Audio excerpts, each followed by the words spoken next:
Alam niyo po, ito po si Terry Ridon, no? Sabi niya po, naniniwala po siya na pwede pa mapabilis ito pong impeachment ni BP Sara sa pamamagitan po ng shortcut. No, yung nakita po natin yung kay President BBM, yung impeachment po laban kay BBM ay pinadaan po dito yung ruta mula po kay Garafil, tinanggap. Pagkatapos po ipinasa po yan kay Speaker D. Si Speaker D naman po, ito po ay transmit o ipinasa naman dito sa Committee on Justice. Ngayon, kaya sabi natin, tapos dito naman po sa Committee on Justice, pinag-usapan po, pinagbotohan nila na nasa forma po pero walang substance.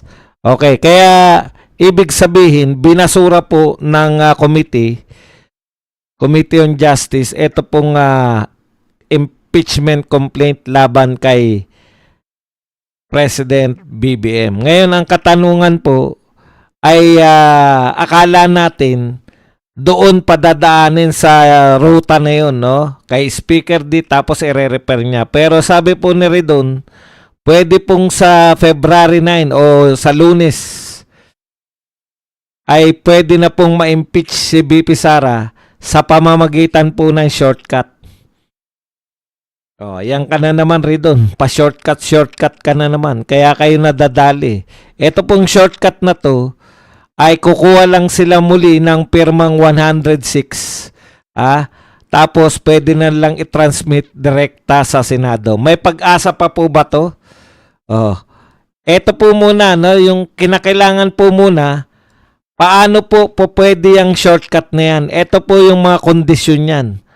According kay Ridon, ang shortcut po ay kinakailangan meron pong ang mga sumusunod. Una po, nakakuha sila ng 1/3 signature under the 1987 Constitution and House Rules if at least 1/3 of the whole House members, currently around 106, signed and endorsed an impeachment complaint, it can be transmitted directly to the Senate for trial. Badong, pwede pala yung ganyan. Akala ko po ang ruling ng Supreme Court ipadaan dito sa committee. Kala ko kaya nabasura dahil yon. Hindi po, kaya po nabasura yan dahil lumabag sila sa 1-year rule. Okay. At so, yun talaga usual dapat, di ba? Ipadaan mo sa Justice Committee. Pero mukhang meron pong tama itong si Terry Ridon, no? Kasi 1987 Constitution po yan eh. Okay.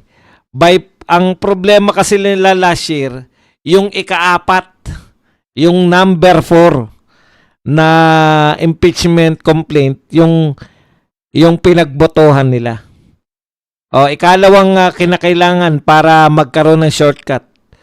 Bypassing the Justice Committee, this method allows the House to skip lengthy committee deliberations and plenary referrals, moving straight to a Senate trial. So, kinakailangan po, para lang matupad to, kinakailangan hindi na dumaan sa committee ng Justice o Justice Committee ng House of Representatives. Pag nakakuha na ng 106, direkta na kagad sa Senate. Okay, timing. Kinakailangan din po ng timing. Ridon noted that this fast track remains an option as long as no formal plenary referral to the House Committee on Justice has been made for the existing complaint. So, hanggat wala pa raw referral dito po sa Committee on Justice, pwede pa po tong shortcut na to. Yan po ay ayon lamang kay Ridon, no? At kinakailangan po yan, mangyayari po yan pag yung House of Representatives po pag-open, nilagay po niya sa order of business ng plenary na pag-usapan na o pagbotohan na agad. Hindi na idadaan doon sa Committee on Justice. Okay, pero ililinaw ko po ito po ay ayon lamang kay Redon. Ngayon, bakit po pwedeng sumunod sa kanya yung mga congressman? Kasi nga kung gusto nilang ma-impeach talaga si BP Sara, yun talaga ang pinakamabilis na daan. Pero nga ang problema nga diyan, mapapapayag niya ba yung mga congressman? 'Di ba? Tandaan natin, marami ng panukala to si Redon na tinablan ng mga congressman. Halimbawa, panukala niya noon na imbestigahan yung Dolomite o walang pumatol kaya hindi na imbestigahan yung Dolomite. So, eto kasi, kaya si Redon, eto ang batang version ni Trillanes eh. Kada magsasalita, kino-cover ng media.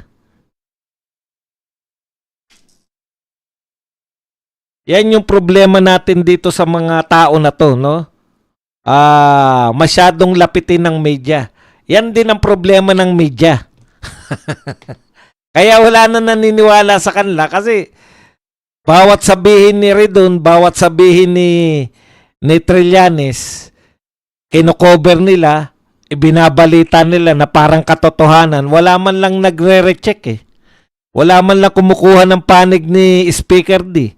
Wala man lang kumukuha ng panig ng majority floor leader. Wala man lang kumukuha ng panig ni Luis Tru. Okay na sa kanila yun. Basta sinabi na Redon, balita na yan.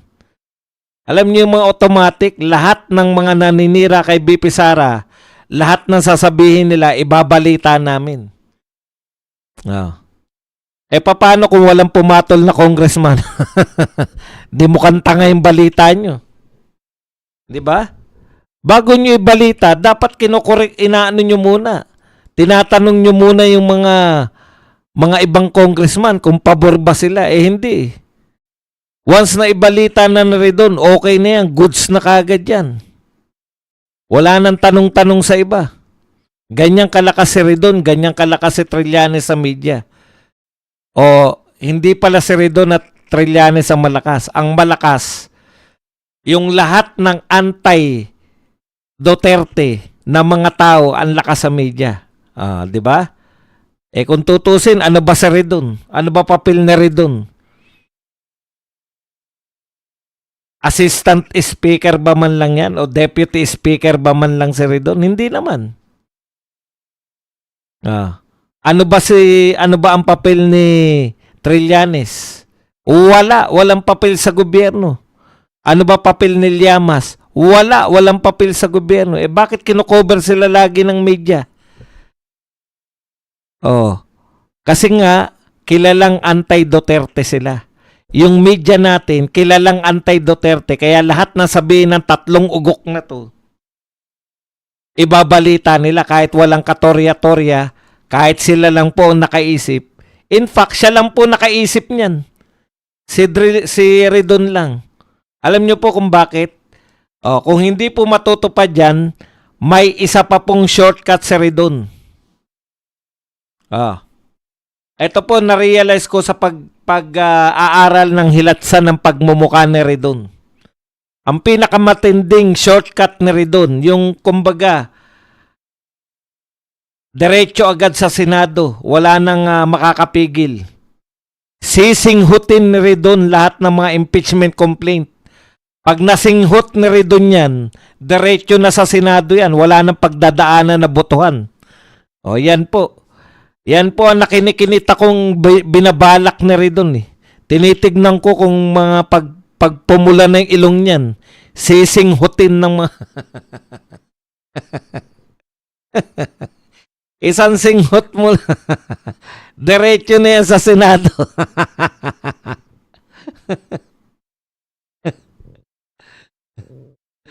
yung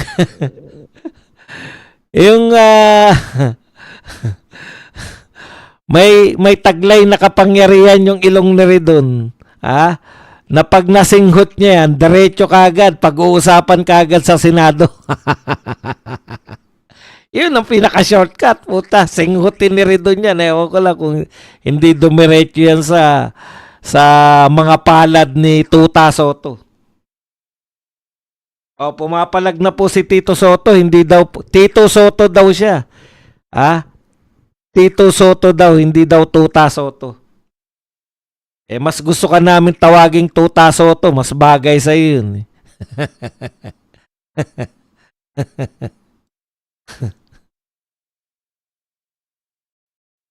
Oo, in-expose dapat natin tong media na to. Ngayon lang po tayo nagkaroon ng media na mga walang katungkulan sa gobyerno, wala namang malalaking organisasyon, laging laman ng media.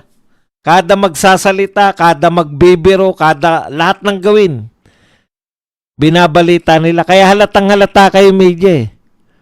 Okay lang sana kung mga tao sa gobyerno yung kino-cover ninyo. Hindi naman mga tao sa gobyerno yung mga yan eh. Wala nga silang posisyon eh. Oh. Mas marami pang coverage ninyo sa ginagawa ni Terry Ridon, sa mga sinasabi ni Terry Ridon, kaysa sa ginagawa ng buong HOR. Kala nyo hindi namin man nahahalata? Tapos sasabihin nyo hindi kayo bayaran? Ano yun? Bakit nyo sila kino-cover eh? Wala naman, hindi po si Ridon ang tagapagsalita ng HOR. Kung hindi siya tagapagsalita, hindi rin po siya mataas ang tungkulin. Hindi po siya mataas ang tungkulin, hindi po mataas ang tungkulin ni Ridon. Kung kayo po magtatanong ng gagawin ng HOR, dapat ang kinukuha niyong opinion o mga ang kinukuha po ninyong hindi opinion eh, yung kinukuha po ninyong mga resource person yung matataas ang tungkulin, halimbawa sa speaker o kaya mga deputy speaker man lang. Ridon kayo na Ridon, puta, araw-araw nasa media si Ridon eh. Tapos sasabihin nyo, hindi kayo bayaran. Ano ba papel ni Ridon sa HOR? Ano ang papel ni Ridon sa HOR? Deputy speaker ba man lang siya? Hindi. Bakit siyang kinukunan nyo ng impormasyon?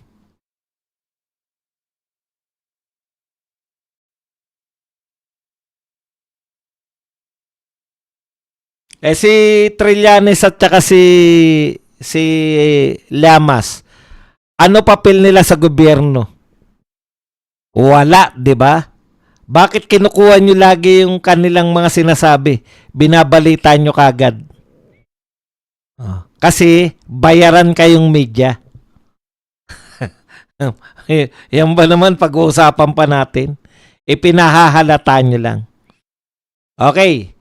Yan lang po ang topic natin dyan kay Ridon. Basta ang alam natin dyan, pwedeng mag-shortcut kung sisinghotin ni Ridon ang impeachment complaint, direkta na yan sa kamay ni Tuta Soto.